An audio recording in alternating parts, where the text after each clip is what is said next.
It is kind of a funny story.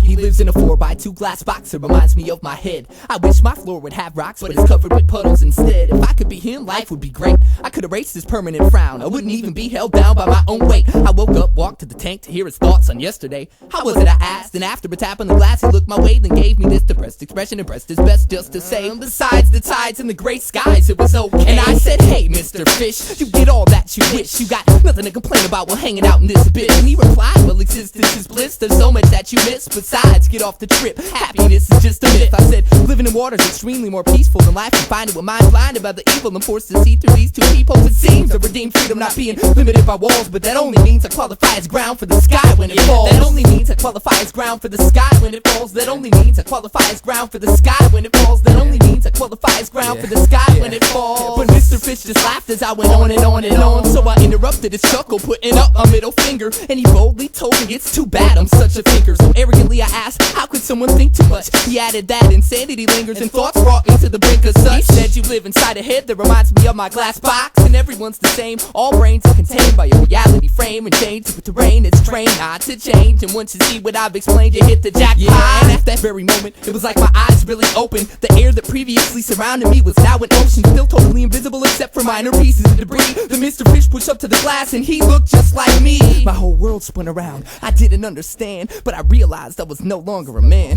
So I thought about what he said and asked him what was going on. And he said, you didn't know it, but you were the fish all along. He said, congratulations, you did it, you broke free. You're just a fish, like the rest of humanity. Now it took me a long time to get adjusted to this tank, but now I know what I am.